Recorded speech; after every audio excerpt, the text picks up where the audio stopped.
All right, college football, week 2. Excited, ready to be back. Mike's back from his vacation. We're very excited for week 2 college football. Gonna get I'm into clearly lines. much tanner than I was before I left. Yeah. You can also say the G word now because you've been to Italy and you're Italian, so it's an unknown thing. Storylines from last week. Starting off the top, Georgia, I think, surprised a lot of people. I think they're a lot better than we thought they were.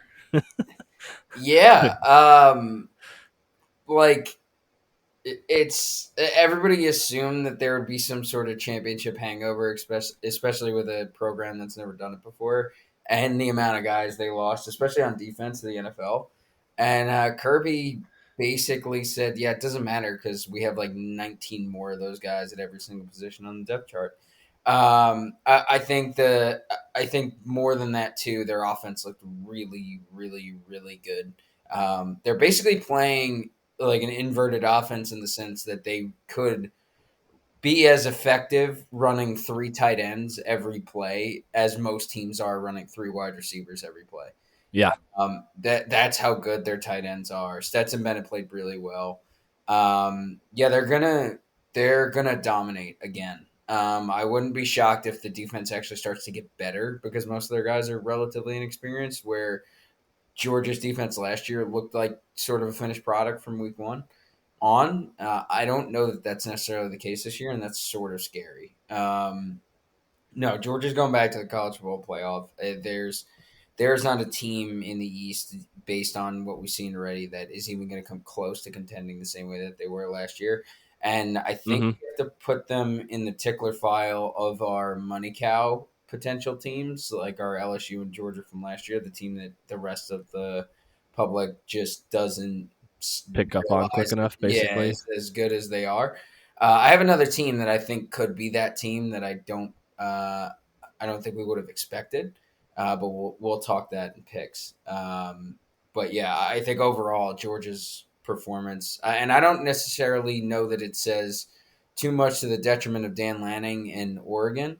That they aren't in the same class, right? We know that definitively now, and I think Dan Lanning probably knew that too. I think it's more about how impressive Georgia was, and Bo Nix is Bo Nix, and they weren't, they Yeah, he didn't look great. I saw that rough. I don't know if you saw on Twitter that video of the reaction of the offensive coordinator after the no, second pick. I didn't, but that's Yeah, really funny. it was like, oh no, Bo. Oh, brutal. I think what surprised me the most was you think Georgia from last year standout defense, and then they lost something like 8 or 9 starters on the defense, something crazy to the NFL, right? Because they all graduated, and then you think, okay, there's got to be a regression, and there's just it didn't seem like there's a regression unless Oregon's really that bad, and I don't think they are. I just think Georgia might be that like damn good at defense, and I think they're playing better offense than they did last year, just because you know Bennett's got a decent arm. He led the team to a championship last year, so I think I have them in the tickler file as well. I think if you see, and this is so ahead of the season, but if you see a Alabama Georgia matchup in the SEC championship, which you like 99% will, and Georgia is the underdog for some reason against Alabama, if Alabama goes on the run we think they're going to make, I think there's a lot of value in Georgia, especially on the money line. No matter what that spread is, I think it'll be a close game either way. But Georgia just looks very, very good. There might also be a future spot down the line if Georgia does have a performance that we wouldn't consider to be generally impressive for them to win the SEC. I wouldn't go national title, but if they have a game against like a Kentucky where they come out similar to like Alabama at Florida last year, where Yeah, Alabama didn't look like a national title team in that game on the road at the Swamp, right after that, hammer a SEC title future on Georgia just to get it in. You don't have to. I mean, I guess not hammer it, but it may be worth the bet there responsibly. yeah. Kind of moving on. I was big on Utah this past like preseason. I thought they were going to be easily number 4. I thought they were going to not just outright win, obviously, this week, but I thought they were going to kind of come out shooting from the hip and doing pretty well. With their loss, it's a tough look, but, you know, does that eliminate a Pac 12 team from the playoff? I don't even think it eliminates Utah, but I certainly think the Pac 12 has some teams that can maybe surprise some people, especially if we're not looking at 2 SEC teams in the college football playoffs. Yeah, I think I think we are looking at 2 SEC teams in the college football playoffs. So then who the fourth team is becomes a bigger conversation. But no, I think the general narrative is that the Pac-12 is dead, which it always is week 1, and everybody talks about it week 1. But um, I would disagree here. I think that was a very, very tough game for Utah, and they really had a chance to win that game for like coming down to the wire. If Cam Rising doesn't Goal throw line, that yeah, pick, they win that game, and you goal line say stand. they overcame a Heisman effort from Anthony Richardson, who you and I both knew from last year as a stud. He just didn't get the Yeah, touches that he should have gotten under Dan Mullen, which I think is even more of an indictment on Dan Mullen and probably correct. No, 100%. helps justify it. Yeah, because Emory Jones doesn't come close to winning that game. So why was Emory Jones playing as much as he was over Anthony Richardson last year? Nobody can explain it except for Dan Mullen didn't like Anthony Richardson, and now you get a coach in who recognizes his talent, and he goes out and wins a game basically by himself. Um, but no, Utah's not dead. They go out the rest of the year and they do what everybody expected them to, which is to be one of the top 2 teams in the Pac-12. And if they run the table and win the Pac-12 with that being their only loss, week 1 on the road at night in the swamp against an SEC team with a Heisman contender on the roster, the committee will overlook that loss and put them in. So they're not dead. And then if even if USC stumbles at some point, there's a good chance that they would also be in the conversation as well, and that Pac-12 championship game could be deciding the 4th team. So, yeah, I disagree with the Pac-12 is already dead conversation. We can't go that far yet. Now, history tells us that it will happen probably by week 5, but not today. So I think what's interesting about this year is I think there's a really good chance we see a 2-loss team in the college football playoffs. So it wouldn't surprise me if that happened, and it wouldn't surprise me if that team came from the Pac-12. To be honest, um, I think yeah, I think it might be more difficult for a Pac-12 2 loss to get in. There yeah, would be a lot would have to break their way. I think I could see a world where Notre Dame as a 2 loss team might be one that with the amount of quality wins they could put together on their schedule, you could say that, especially the way um, they went into Columbus, which we'll get to. yeah, Um, they could be a candidate, but I think otherwise it might be a little difficult to see somebody pulling that off. yeah. I don't disagree. I don't disagree. I mean, if you didn't watch the barn burner in LSU in New Orleans this past week, you missed a great one. So LSU coming out the gate looked like shit. Second half, they turned it on, got down to the end zone on a 1 second left play that there was a bad call about the clock stoppage. So that was reviewed for 30 minutes, what it seemed like. And then LSU scores. It's 20-21. Everyone's saying free football, and then the kick is blocked because an inside man gets in through the line there and blocks the kick. Is Brian Kelly already on the hot seat in your mind, or is LSU in turmoil, or is this just an overreaction? Because they were only favored by about 3.5 to an FSU team that might be pretty good this year. Yeah, so is Brian Kelly on the hot seat? No. Is there a? I mean, depending on what you read, but I have to say about that. is there a conflict? Is there an inherent conflict between what LSU fans expected and what was realistic for Brian Kelly this year? And I think that Yes. is yes, clearly. Because no matter what kind of talent they have in their defense, and they have 5-star talent all over the field, um, they still never had a solid plan at quarterback, and you saw that by the fact that we still didn't know who was going to win that job until 2 weeks ago. Yep. And that's just not a recipe for success. And Keishawn Butte is already deleting. He's pulling a Kyler Murray. Yeah, I And saw that. I wasn't a fan of that. I wasn't a fan of that on his part, but yeah, and it's just I think there's a chance Brian Kelly maybe made the wrong decision here. There's a chance this marriage just sort of blows up in flames spectacularly. I think it's probably going to be more of, does LSU have the patience to let Brian Kelly set up the program the way that he would run it? And then really what it comes down to after that, which is what we always thought, is can Brian Kelly connect with kids from all over Louisiana and get this team back to the potential that everybody knows it has. But I think LSU fans expected him to show up, go 10-2 the first year because he's Brian Kelly and he's done it with Notre Dame and the talent's already there on the roster to do it. That was never going to be a real thing. Now, should they lose to Florida State? Maybe not, but at what I is think it's mostly a home game. yeah. I think it's probably the anger is probably more about the way they played, not necessarily the loss itself. Because FSU didn't look overly impressive either. They looked good in the first half, and I think Jordan Travis is a pretty good quarterback. But besides that, there's nothing that Florida State did specifically that you can point to and say that's where they won the game. They sort of Right. just held on, and LSU shot themselves in the foot, and they can't do that in the SEC West and expect to be a bowl team. So, it's simmering. I'll put it that way. Baton Rouge is simmering like a bad tomato soup. Yeah, Brian. So the interesting thing is Brian Kelly left a program where he was, I don't want to say beloved, but he was pretty loved, right? Like at Notre Dame. As loved as anyone can love Brian Kelly. Correct. He was Yeah, that at Notre Dame, yeah, right? The Catholics gave him credit. He would make, once every 4 to 5 years, he makes the playoffs. Doesn't matter how he performs, gets a 10-win season every year kind of thing.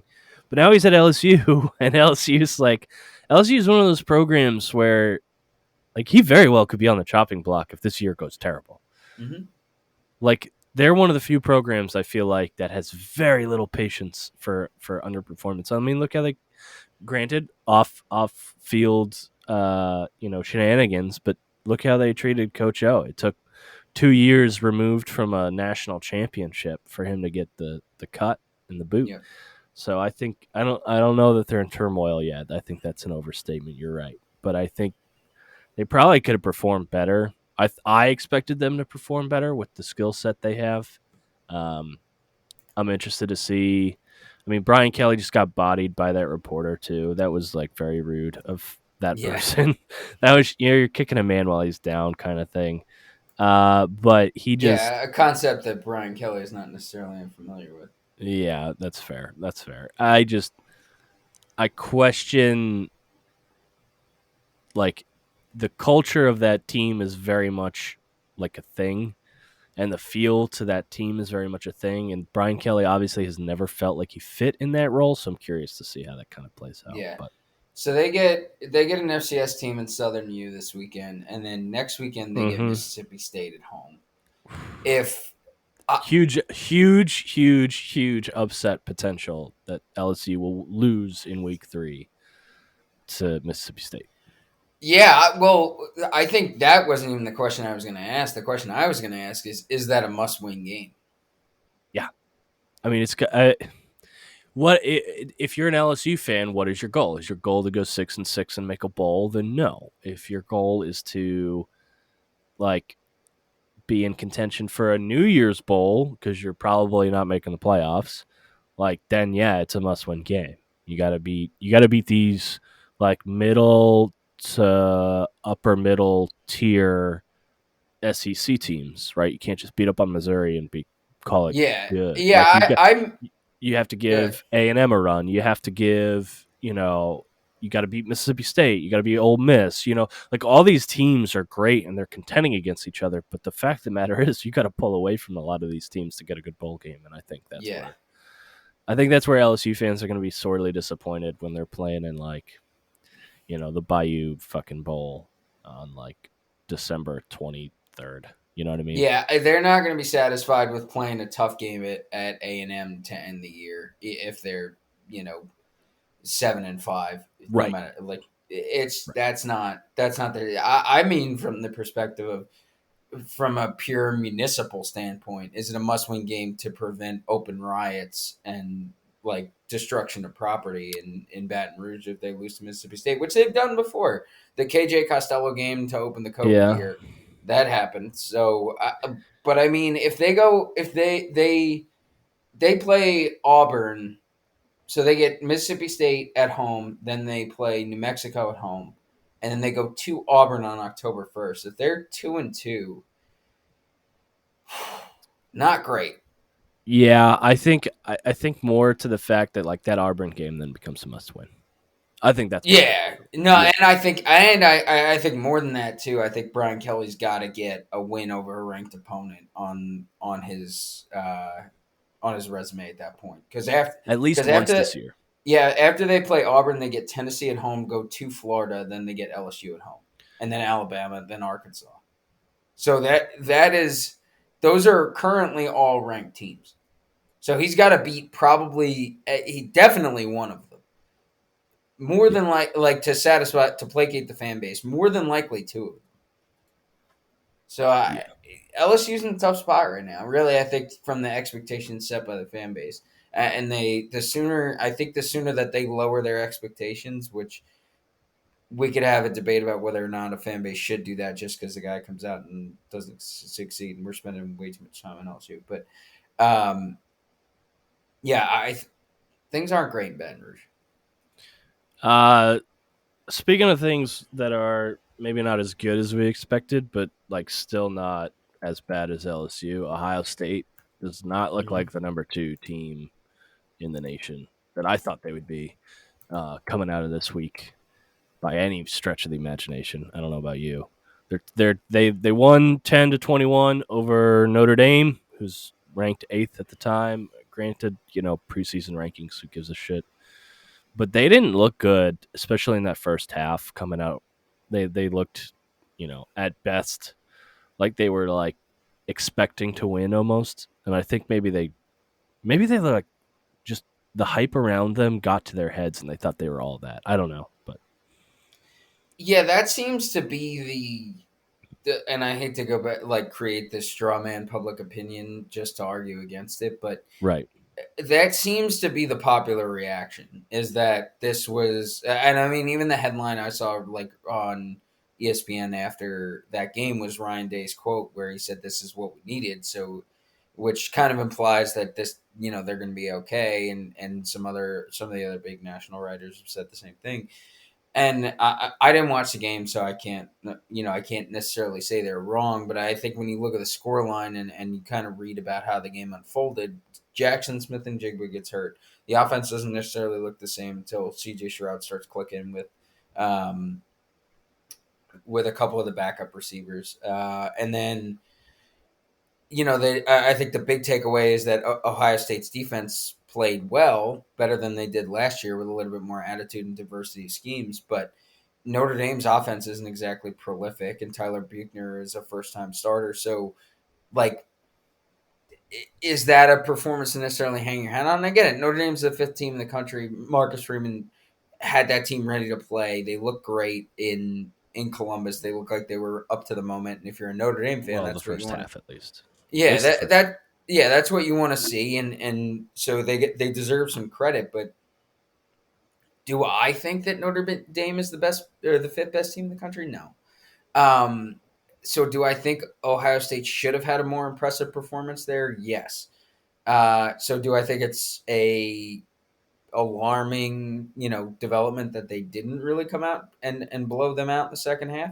I think so. I think there's probably some cause for concern there, especially offensively, that they weren't a little bit more dynamic, as given all the weapons and given some of the things that they can do. So yeah, I mean, do I think they'll be okay? Sure. Just because ultimately I think that's probably more my opinion of the rest of the Big Ten until they get to the last Hmm. probably 4 or 5 games of the season, than it is whether or not Ohio State should be concerned about the way they played. And if Ohio State is going to win the national title, which is their goal this year, what they did this weekend is not nearly going to come Enough. close to Yeah. acceptable. I mean, it's not even just that. It's not even in the same ballpark. So they have to like that's a game. You saw what we just talked about what Georgia did to a top 10 team, and Oregon was a fringe, depending on what poll you read, fringe top 10 team, and they destroyed them. Murdered them. And Ohio State had a true home game against Notre Dame, a top 10 team, and looked nowhere near as dominant. Granted, Notre Dame's probably better than Oregon, but the point still stands. You got to come out and show up like you're a team that's ready to win the national title, and they didn't do that. And I think that's a cause for concern for Buckeye fans. My only real takeaway from the second half, to Ohio State's credit, was really that the defense looked really, really good. Probably a little better than maybe I expected, given the first half they gave up 10 points. They were looking not terrible, but then the second half they turned it on. I think they only allowed a couple first downs, which was pretty impressive. And then Ohio State was able to score a touchdown a quarter and pull away with it. But yeah, it leaves something to be desired, I think, from Ohio State, and we'll see how it goes. But it wouldn't shock me if this kind of performance continues, and maybe the Irish are actually just really good. But it wouldn't shock me if Ohio State maybe wasn't the team that everybody thought they were, especially if they start having injury riddled seasons and kind of going down the line, not looking as good as they thought they would be. Yeah, I think CJ Stroud really has to take some of the responsibility for Mm-hmm. this. And if you're the guy who's going to go unseat Bryce Young for the Heisman, that's a game you have to do what Anthony Richardson did at Florida, which is go not and not in the sense of you got to go win a game that's 50-50 and the talent level's even, but you have to set your team apart in the way that your team can't necessarily do for itself. And if we say that Ohio State couldn't do that against Notre Dame because of the rest of the talent across the board, then CJ Stroud has to be the guy that makes a difference. And he didn't do that. Yeah. So not that I don't equate the two arguments that I just made, because I think that he can do that. I just think he didn't do it in this game. But I think the greater concern for Ohio State fans is that the team as a whole didn't show up like that. And when you consider the last meaningful game that they played, you could debate whether or not the Rose Bowl is meaningful now, but that game against Michigan, you go back to the game against Michigan where they lacked the attitude to go out and win that game, a game they were supposed to win, and then they show up against Notre Dame week 1, and granted it wasn't the same physical dominance by Notre Dame that Michigan showed, but it is the same mental. We didn't show up to be Ohio State. We showed up and played to the team that we were playing against. Right. That's alarming. And it's not, and you can't say, oh, we swapped D coordinators, it's all good. Now you have to start looking at Ryan Day and saying, okay, what's going on? So, Yeah. I will see what happens with Ohio State. They're not going to get another true test for a while, so they No. probably have some time to get clicking and get their stride going, and Mhm. we'll see what happens when they run into another top flight team. You had something on the ACC you wanted to talk about? Yeah, this conference, and I am happy that I am a part of it here in North Carolina, which that game was Yeah, unbelievable. that's a storyline right there. North Carolina. That is Yeah, the we could spend a whole 2 hours on that fourth quarter. But this conference is going to be what I would refer to as a space trip mushroom explosion the entire season. We had 5 favored teams not cover, which kind of speaks to what we talked about a little bit with some of these conferences where there's just a lot of parity. But Pitt didn't cover in the backyard brawl. NC State and UNC both played down to their competition in in-state games on the road. Virginia Tech did the same thing and lost at Old Dominion, which they deserve to because Old Dominion has a puppy mascot with Crocs. And then Louisville got dominated Yeah. at Syracuse, which should never happen. So the ACC, and you combine that with Clemson looking like the team they were last year for 2.5 quarters until they eventually pulled away from Georgia Tech, which the fact that I say they eventually pulled away from Georgia Tech is the most alarming part of their performance, but like bar none. Um, so all of that combined, and this conference is going to be a gutter war, and it's going to be absolute chaos. I think is the best way to describe. Like, because you look at the game UNC had, that's going to happen every week. They are going to play games in the 50s that are just bananas every single week. NC State might not be nearly as good as everybody thought they were. I think Pitt is way more average than most people thought they were. I'll hand up, I was completely wrong about Louisville being a sleeper team here. And Yeah, I mean, you were. yeah, no, 100%.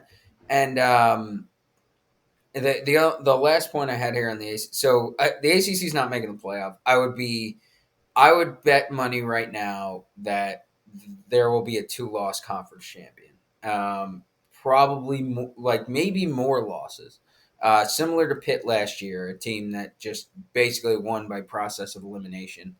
I think we see that again because there was nobody in this conference, and I mean nobody, not even Florida State going to New Orleans and winning against LSU, that looked even remotely impressive.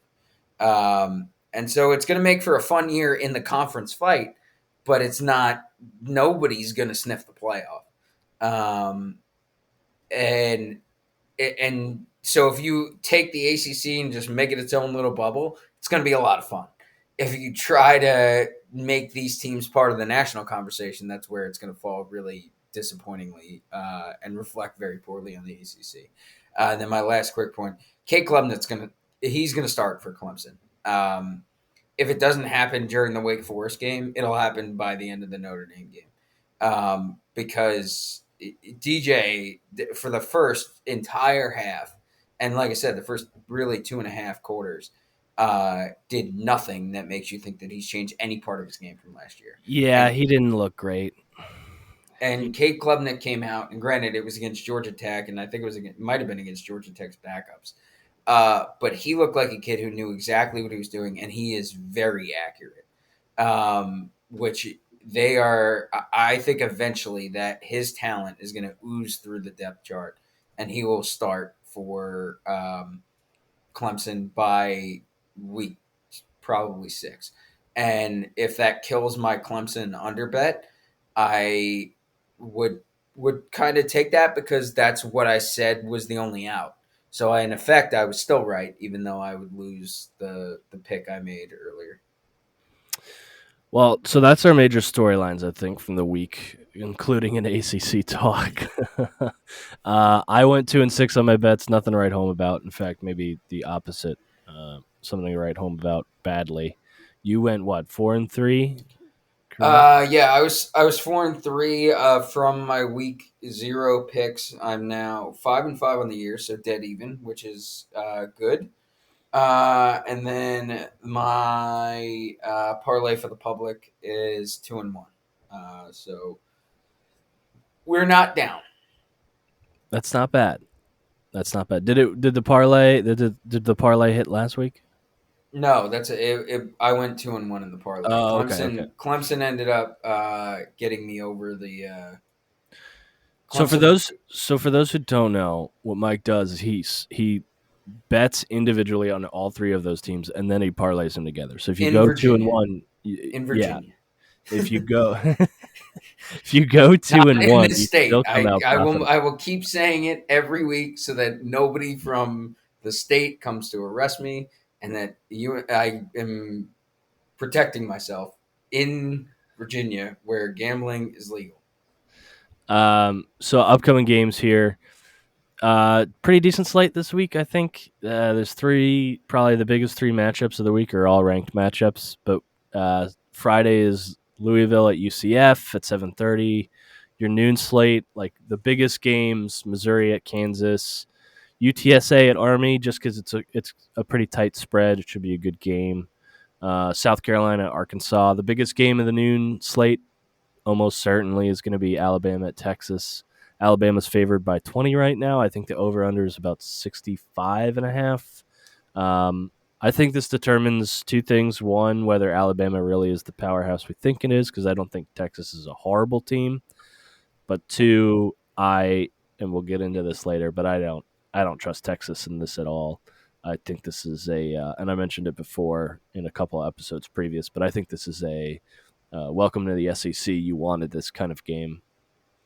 Kind of looking ahead, 3 to 4 o'clock slate. You got Iowa State, so fun rivalry game there. But that's not a ranked matchup. Tennessee Pitt is a ranked matchup. Tennessee's -6.5, over under 66.5. You got Houston at Texas Tech. Houston's +2.5. That's a 4 p.m. game.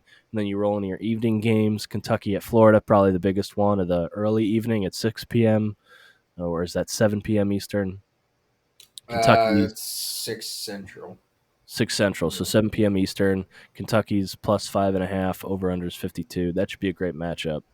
And then the maybe the best game of the week, Baylor at BYU, 10 p.m. Saturday. BYU's -3.5. Over under is 53. I'm really excited for that game. That's going to be a great matchup.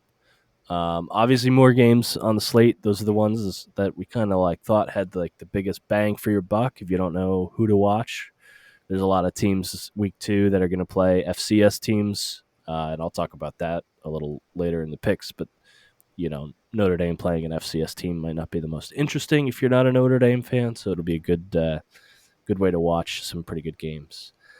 But getting into our picks, Mike, you want to start off, or you want me to start? I'll get us started. Okay, get it started.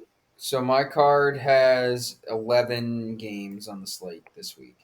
Okay. So I'll start with the ones that aren't on the games we just mentioned. I have UNC -7.5 at Georgia State. Yep, that is a homer pick. But I think that the public is going to be down on North Carolina after the way they played at App State without Yeah, realizing that was a big game for App State. So App State's a good program. I think that line is a little bit depressed from where it should be. Yes, UNC's defense is very bad. I know that. But Drake May is legit. I think if they get Josh Downs back, they roll very easily. So I like UNC by way more than a touchdown here. We didn't mention did we have Kansas State on the list? No, give us the rundown. So Kansas State, they are getting Missouri at home. They're an 8-point favorite. This is really like you got to hit the I believe button on Kansas State. If you believe Kansas State is the team that most people have thought could contend for the Big 12 if things go correctly, then they win this game easily. If they aren't, then they don't. I believe that Kansas State is probably the fourth best team in the Big 12, at least maybe the third best team in the Big 12. So the play there is take Kansas State. A&M minus, I think the line's up to 19. Get against App State at home. This is the exact opposite side of the coin of UNC Georgia State, where App State now has to come off of that heartbreaking loss. I think Chase Bryce got injured in that game, I and thought he was slightly injured. Yeah. yeah, and go to A&M, which is a way better defense and has the talent on offense to score a ton of points. Mm-hmm. 19 is way too small a number. Everybody's looking at App State playing a Power 5 opponent last week and saying they can hang with A&M. A&M's going to dominate. Take A&M by at least 24. Mississippi State -11 at Arizona. I think Arizona beat San Diego State last week, and everybody's patting Jed Fish on the back because he won a game that wasn't against the soup can. Mississippi State's pretty good.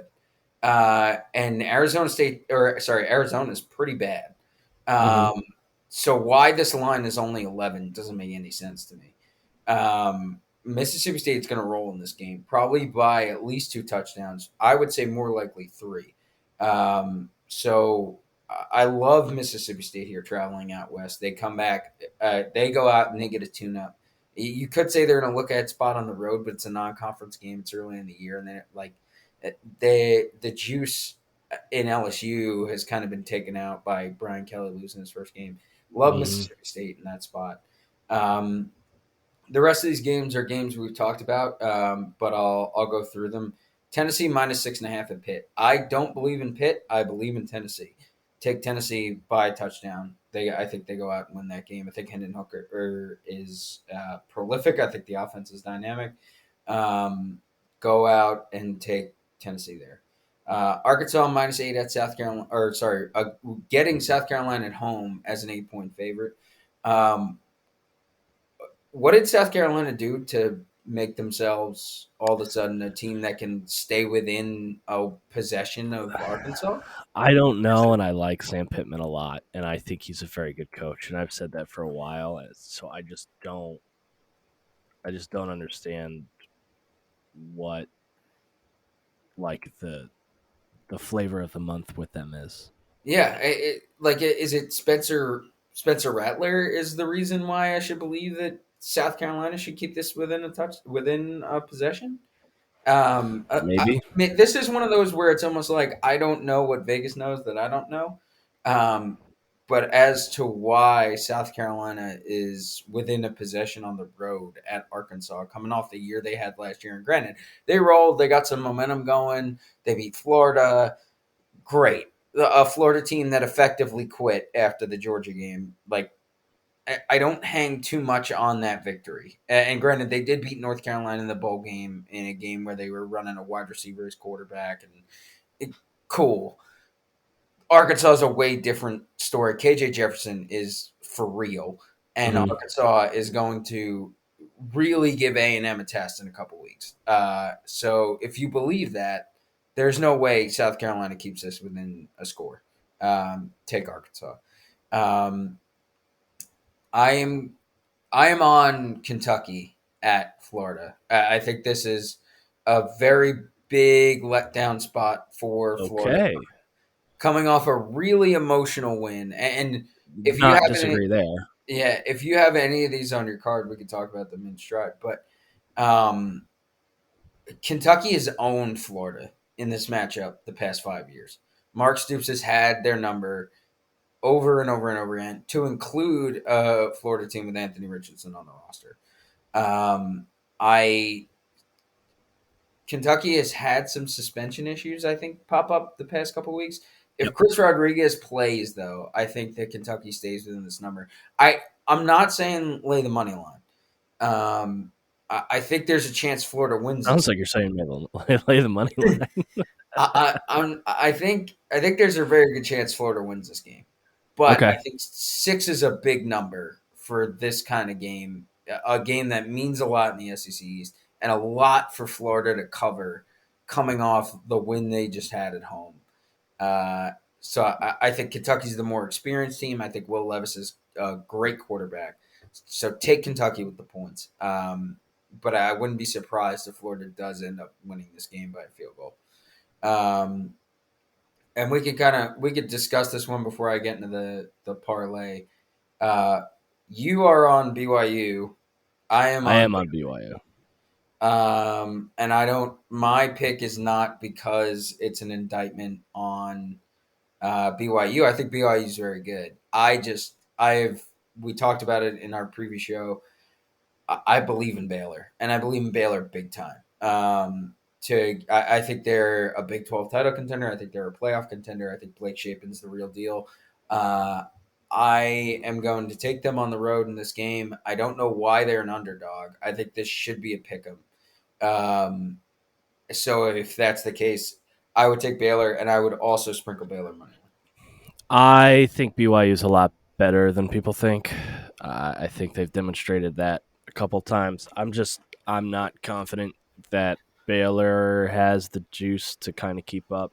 That's kind of like why I leaned BYU. I thought they impressed me last week, and I'm just kind of riding it out with them. You know, they have a lot of playmakers. It just for me, it just seemed like the lean as opposed to Baylor, who I thought is going to regress this year. I guess we'll find out on Saturday. But Yeah, BYU is also not an easy place to go to and play. So that's fair.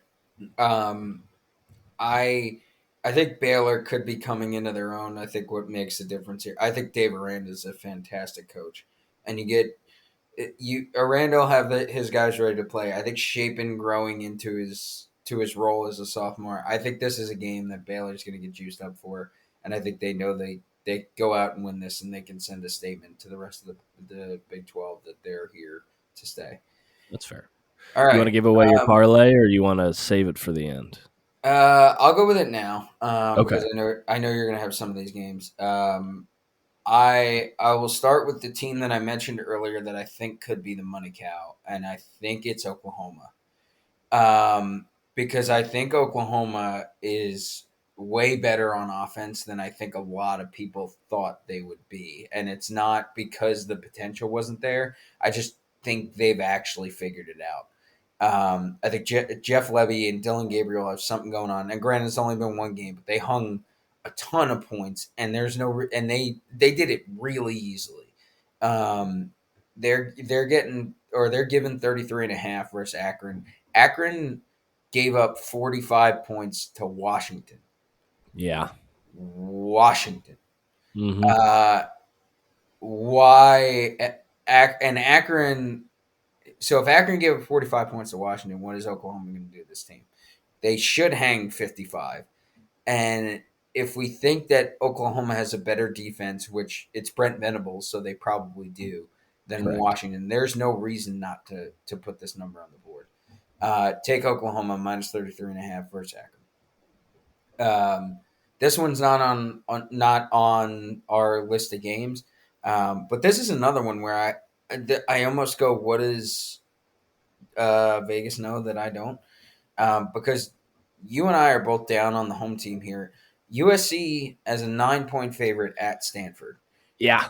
I don't know why that's not probably 14. I think maybe like USC, people think USC are a contender right now, and I don't necessarily disagree from what we've seen. And Stanford's good, but not that good. I don't even think Stanford's good. I think when we did our Pac-12 preview, we were like, it is a bowl game a success? It might be, and if a bowl game is a success, then why are we giving this team 9 points?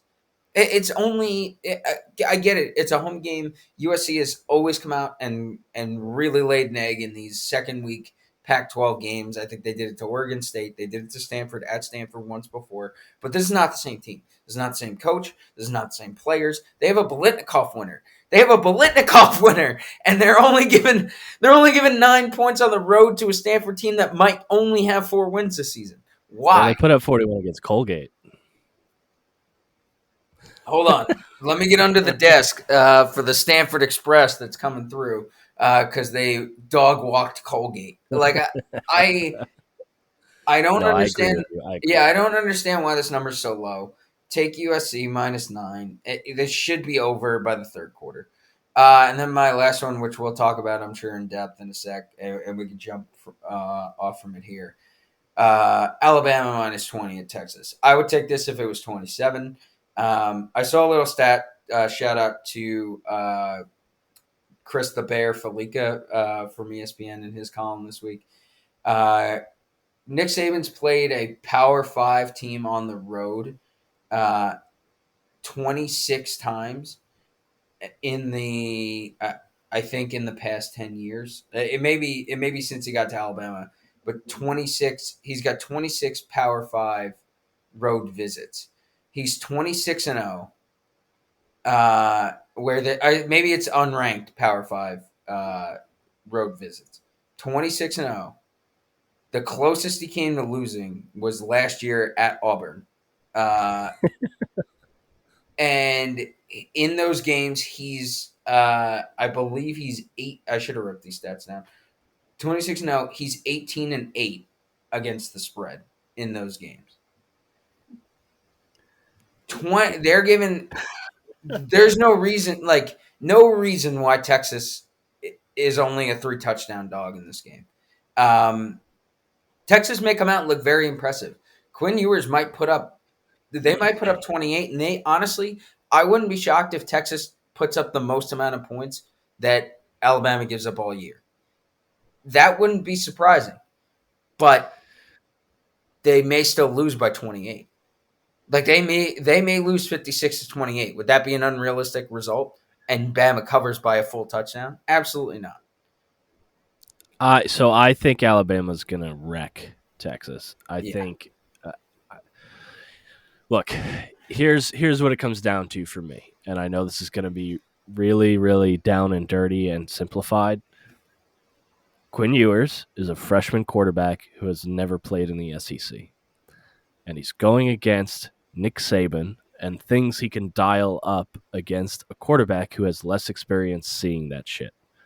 It's easy. I think Quinn Ewers is a good quarterback. I think he's really going to struggle against Alabama. Alabama's defense is very, very, very good. I think Might they're be going the to put best in in the country. yeah, I think they're going to put in pass protections that are going to confuse him. I think they're going to drop back. We saw it once or twice last year. They'll drop back D linemen, Yeah. like to confuse the coverage while blitzing a linebacker. Like I think there's going to be things that Quinn Ewers will see that he will not see all year again next year. I don't know what the Texas team total is right now, but I would take the under on whatever it is because I think Alabama really will smush Texas because of a defensive like Quinn Ewers can't produce against a very, very good coached Alabama team. I think really that's what it comes down to. I don't think he has enough experience to do it. I mean, that's why I'm taking a minus 20. I've already put it in. But I 100% agree. I know people are like, oh, but Texas could be good, blah, blah, blah, blah, blah. Like, go with your gut.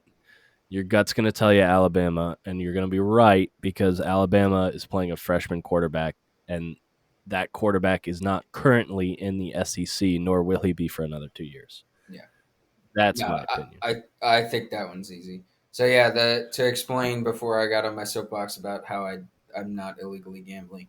Um, bet the 3-team parlay, put them all in for a unit, and then parlay them for a third of a unit. So um, basically, if you go 2-1, you still break even. If you hit all three, you come out big. If you go 1-2 or 0-3, you lose money. So that's the system. And in 2019, I think we rode that system to a. I'll do some quick math here. While you queue up the rest of your picks, but we rode that system to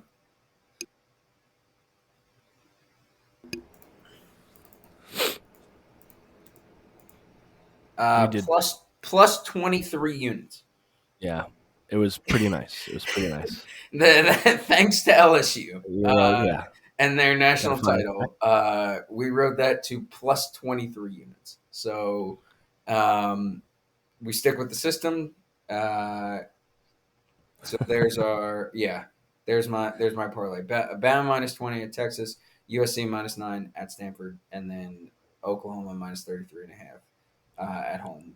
Getting All at right. I will run through these real quick. I have the Army UTSA under. I'm going to ride Army unders all year until it doesn't work. I did it last year, did it the year before, did it the year before that.